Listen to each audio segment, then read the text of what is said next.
Sur le Liban, qui à date est aussi inclus dans le cessez-le-feu, ce qui est une bonne chose et même une chose indispensable, et où les frappes ont cessé ces dernières heures, la situation est critique.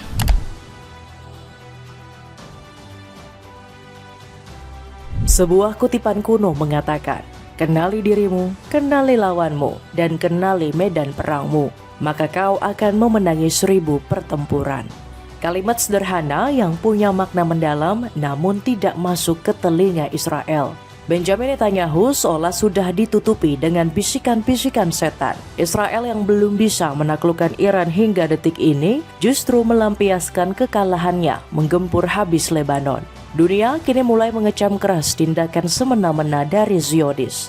Kalau kamu sudah menonton cuplikan video tadi, Emmanuel Macron menyampaikan kritikan kerasnya terhadap pembantaian etnis di Lebanon. Apakah kecaman keras dari Emmanuel Macron membuat Eropa turun tangan untuk mendamaikan peperangan di Lebanon? Bagaimana sikap Benjamin Netanyahu melihat semua negara yang kini mulai tertuju untuk menghancurkan ambisi Israel? Amerika Serikat nampaknya tidak mau ikut campur dalam urusan perang kali ini. Mampukah Netanyahu bertahan tanpa bantuan dari Amerika Serikat? Cetak gol, coba merangkum. Eropa mulai kecam Israel, Benjamin Netanyahu semakin tersudut sebagai berikut. Kalah telak lawan Iran, melampiaskan serang Lebanon. Benjamin Netanyahu mungkin berpikir mampu menulis sejarah dengan tinta emas. Perdana Menteri kelahiran Tel Aviv ini berambisi mengharumkan nama Israel di mata global. Salah satunya terus memerangi Iran dengan dalih menghancurkan negara terorisme. Netanyahu menyebut negeri para mullah sebagai negara yang kerap membuat onar. Oleh sebab itu Iran harus segera dilumpuhkan secepatnya untuk menghindari kemungkinan buruk terjadi. Alih-alih menulis ulang sejarah, Zionis justru terpukul dalam perang melawan Iran. Kita akhirnya menerima kabar baik. Setelah lebih dari 1 bulan lamanya dunia diselimuti perang, Donald Trump yang biasanya ambisius kini berani meletakkan senjatanya. Presiden Amerika Serikat ini menangguhkan serangan ke Iran selama 2 minggu ke depan. Sorak-sorai jutaan rakyat Iran tumpah ruah merayakan kemenangan perang atas Amerika Israel. Dalam perayaannya, rakyat tanah Persia membakar bendera Amerika Israel yang dianggap menjadi simbol kejahatan. Saat diwawancarai, rakyat Iran menyatakan bahwa Korps Garda Revolusi telah memukul mundur penjajah. Dewan Keamanan Iran pun mendeklarasikan kemenangan atas Amerika Israel. Iran telah mencapai kemenangan besar dan memaksa penjahat Amerika Israel menerima 10 poin proposal yang kami ajukan. Bunyi Dewan Keamanan Iran dikutip dari Press TV. Adapun proposal yang diajukan Iran mencakup jaminan tidak ada agresi lanjutan terhadap Iran, pencabutan seluruh sanksi, hingga ganti rugi atas kerusakan-kerusakan akibat perang. Baru 1 hari kita menerima kabar baik.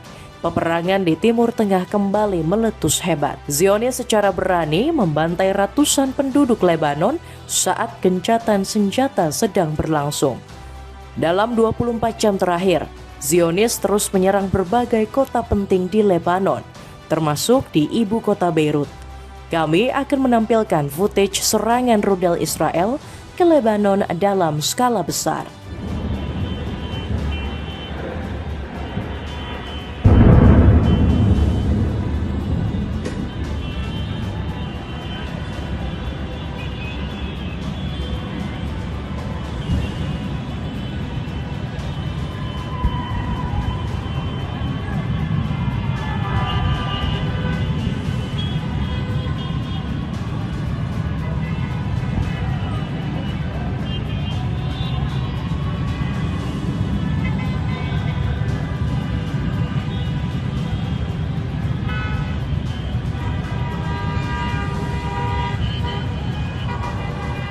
Dalam video yang bersumber dari The Guardian memperlihatkan ledakan hebat terjadi di permukiman padat penduduk.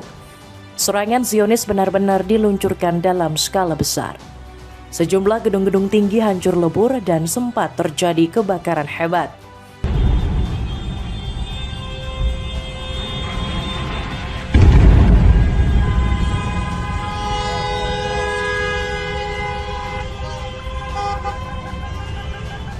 Setiap serangan Zionis pasti warga sipil yang harus menjadi korbannya. Dalam 1 hari saja, Netanyahu dikabarkan sudah membunuh sekitar 112 warga tidak bersalah. Setan pun mungkin sungkem dengan tingkah laku Netanyahu yang sudah di luar batas akal manusia. Apakah penyerangan tanpa henti Zionis ke Lebanon merupakan aksi pelampiasan Netanyahu? Sebab dalam perang melawan Iran, Perdana Menteri Israel ini tidak mampu meruntuhkan IRGC. Mohammad Bagher Ghalibaf menuduh Zionis telah melanggar gencatan senjata. Pemimpin parlemen Iran ini menyebut Israel Amerika sedang bermain api dan meremehkan kekuatan negeri para mullah. Ghalibaf pun turut mengecam aksi pembantaian yang diperbuat oleh Israel. Ketidakpercayaan mendalam yang kita miliki terhadap Amerika Serikat berakar dari pelanggaran berulang-ulang terhadap segala bentuk komitmen. Sebuah pola yang sayangnya telah terulang kembali, kata Ghalibaf. Netanyahu pun berdalih jika gencatan senjata di Iran tidak berlaku di Lebanon. Perdana Menteri berumur 76 tahun ini mengatakan Israel tetap menggempur Lebanon tanpa belas kasih sedikit pun. Padahal Shehbaz Sharif selaku mediator memasukkan Lebanon dalam gencatan. Perdana Menteri Pakistan ini menyatakan Amerika, Israel, Hizbullah hingga Iran menghormatinya selama 2 pekan. Saya senang mengumumkan bahwa Republik Islam Iran, Amerika Serikat bersama sekutunya Zionis telah setuju gencatan senjata segera di mana saja, termasuk Lebanon berlaku segera, kata Sharif. Namun Netanyahu justru mengkhianati janji tersebut dan kembali berbuat kerusakan di muka bumi. Dari sini kita bisa mengambil pelajaran Israel yang terus mengobarkan api peperangan. Netanyahu seolah nggak mau dunia berdamai dan terus mengibarkan bendera perang di Timur Tengah. Hizbullah juga merasa ditipu oleh Netanyahu yang sebelumnya sempat menyepakati gencatan. Mereka bahkan berani meletakkan senjata untuk menghormati kesepakatan yang telah dibuat. Eropa ancam ikut turun ke medan tempur. Dunia kini harus melihat Lebanon yang menderita hebat akibat keserakahan Zionis. Seruan All Eyes Lebanon pun mulai menggema di banyak platform sosial media. Terlebih lagi serangan Israel ke Lebanon telah menimbulkan eskalasi baru di Timur Tengah. Seandainya tidak ditangani segera, maka perang ini bakal terus meletus tanpa solusi damai. Kemanakah peran PBB yang seharusnya melindungi negara berdaulat dari ancaman asing? Stephanie Dujarric telah mengecam perlakuan Zionis yang terus-menerus menyerang Lebanon. Juru bicara PBB ini sudah punya bukti kuat menyebut Israel sebagai penjahat perang. Dujarric menganalisa bahwa kematian prajurit perdamaian Indonesia merupakan ulah Israel. Proyektil tersebut adalah peluru senjata utama tank 122 mm yang ditembakkan oleh tank Merkava, pasukan pertahanan Israel, kata juru bicara PBB ini. Tetapi saat ini kita tidak butuh kecaman, melainkan aksi nyata dari PBB. Sampai dengan 1 pekan pasca penyerangan, PBB justru masih belum memberikan sanksi ke Israel. Israel mungkin boleh saja merasa berkuasa dan berbuat seenaknya di Timur Tengah. Tetapi yang perlu diingat, dunia pasti akan berpihak ke orang-orang yang lemah. Kata pepatah ini bukanlah sekedar mitos, melainkan benar-benar terjadi. Negara Eropa yang biasanya berpihak ke Zionis, kini pelan-pelan mengecam keras aksi pemusnahan massal di Lebanon. Emmanuel Macron bilang tingkah laku Netanyahu harus segera dihentikan. Presiden Prancis ini menyebut bahwa rakyat Lebanon berhak mendapatkan perdamaian di tanah airnya sendiri. Sur le Liban, qui à date est aussi inclus dans le cessez-le-feu, ce qui est une bonne chose et même une chose indispensable, et où les frappes ont cessé ces dernières heures, la situation est critique. Tak cuma kecaman, Macron juga bertindak tegas melobi Donald Trump dan Masoud Pezeshkian. Bersama kedua presiden tersebut, Macron menekankan pentingnya menghormati gencatan senjata. Pedro Sanchez juga mengecam keras tindakan Netanyahu yang terus menggempur Lebanon. Menurutnya, sang pemimpin Zionis adalah sosok yang hina dan tidak boleh dibiarkan berbuat semena-mena. Hari ini Netanyahu melancarkan serangan terberatnya terhadap Lebanon sejak dimulainya ofensif. Kehinaannya terhadap kehidupan dan hukum internasional tidak dapat ditolerir, kecam Sanchez. Pedro Sanchez juga memaksa Netanyahu agar memasukkan Lebanon ke dalam gencatan senjata. Sadar Zionis tidak akan mengabulkan permintaannya, Pedro Sanchez punya cara tersendiri. Sang Perdana Menteri Spanyol mengajak Uni Eropa untuk menangguhkan perjanjian kemitraan dengan Israel. Sanchez juga menuntut sanksi seberat-beratnya ke Israel yang sudah melanggar gencatan senjata. Antonio Tajani juga ikut memberikan kecaman kepada Zionis. Menteri Luar Negeri Italia ini meminta Netanyahu untuk segera berhenti menyerang Lebanon.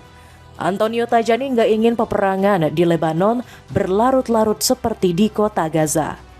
Kami ingin menghindari terjadinya Gaza kedua. Kami akan menegaskan kembali konsep ini kepada Duta Besar Israel. Kami mengutuk pemboman terhadap penduduk sipil Lebanon, termasuk insiden penembakan yang dialami oleh pasukan UNIFIL kami, serta menuntut jaminan keamanan total.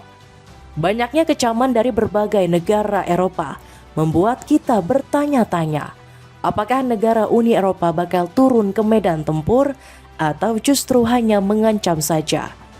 Jika kami memprediksi, Eropa tentu akan mengambil tindakan. Mengacu pada keberanian negara benua biru yang berani melawan rencana agresi Donald Trump soal pencaplokan Greenland, negara Eropa menekankan bahwa Israel wajib untuk mematuhi hukum humaniter internasional, termasuk prinsip pembedaan, proporsionalitas, dan kehati-hatian. Mereka kompak mengatakan Lebanon adalah sebuah negara berdaulat yang sah di mata hukum. Israel tidak berhak untuk menduduki ataupun menyerang berbagai fasilitas. Israel should stop its military operations in Lebanon. Then we have already been quite clear in terms of our long-standing position on the situation in South Lebanon. We have called on, and we do call on, Israel to respect Lebanon's sovereignty and territorial integrity, calling also all parties to implement the terms of the ceasefire agreement of the 27th of November 2024 and full implementation of the UN Security Council Resolution 1701, together with refraining from any actions resulting in further displacements, because again, the situation on the ground, including from a humanitarian perspective, is serious. Sepatu sneakers dari brand Keeping kini ada diskon 58%. Buruan cek linknya untuk dapatkan harga termurah. Amerika meninggalkan peperangan tidak menolong Zionis. Kecaman dari Uni Eropa nampaknya telah menciutkan nyali Benjamin Netanyahu. Meskipun Donald Trump mendukung serangan ke Lebanon, tetapi Presiden Amerika Serikat ini tidak ingin terlibat.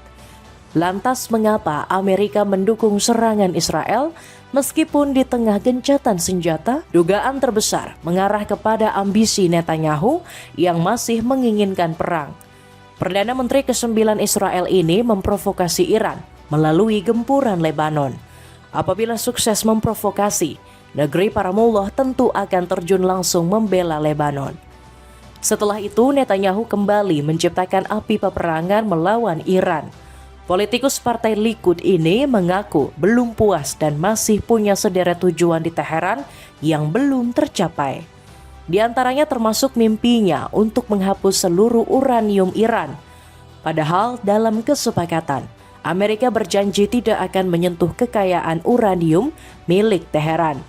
And as for the enriched material, which still remains in Iran, and just like as senior officials in the Trump administration have said, this material, the enriched uranium, will completely come out of Iran, and it will be done either by agreement or by renewing the war. Dari sini kita bisa menyimpulkan bahwa Netanyahu ingin Amerika juga ikut terlibat dalam perang Lebanon. Tetapi Trump nampak tidak ingin ikut campur dengan ambisi sekutunya tersebut. Fokus Trump hanyalah berperang melawan Iran, bukan menghancurkan Lebanon. Itu sebabnya Israel sangat sulit mendapat bantuan dari Paman Sam dalam perang kali ini. Abbas Araghchi menyebut Iran sudah siap bertempur kembali melawan penjajah. Sang Menteri Luar Negeri mengancam bakal menarik diri dari kesepakatan gencatan senjata. Abbas mengatakan Israel tidak kooperatif dan terus memprovokasi Iran. Dia nggak segan-segan untuk kembali melancarkan serangan balasan apabila Zionis masih belum bisa menahan diri. Ketentuan gencatan senjata sangat jelas dan tegas. AS harus memilih gencatan senjata atau perang yang berlanjut melalui Israel. Tidak bisa keduanya sekaligus. Dunia melihat pembantaian di Lebanon.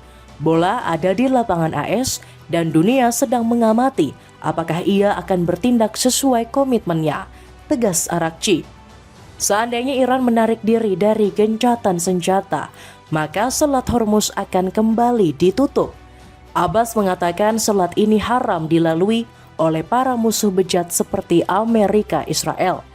Kepercayaan mereka telah terkikis setelah negeri Paman Sam berulang-ulang kali melanggar kesepakatan. Dengan adanya pelanggaran dari kubu Israel, maka perdamaian yang baru seumur jagung berpotensi kembali kandas. Hal ini sudah ditegaskan oleh Ketua Parlemen Iran, yakni Mohammad Bagher Ghalibaf. Menurutnya situasi terkini telah membuat pembicaraan antara Iran dan Amerika pada 10 April mendatang jadi tidak memungkinkan. Artinya gencatan senjata dan seluruh kesepakatan sangat mungkin untuk dibatalkan. Dapatkan 5 pieces kaos polos yang kini turun harga mulai dari 100 ribuan. Cek linknya di bawah ini. Itulah ulasan negara Eropa mulai kecam Israel. Benjamin Netanyahu semakin tersudut. Bagaimanakah pendapatmu? Apakah Israel berhenti untuk tidak melanjutkan perang di Lebanon? Atau justru ini menjadi kesempatan emas Israel untuk merebut Lebanon? Coba tulis pendapatmu di kolom komentar di bawah ini.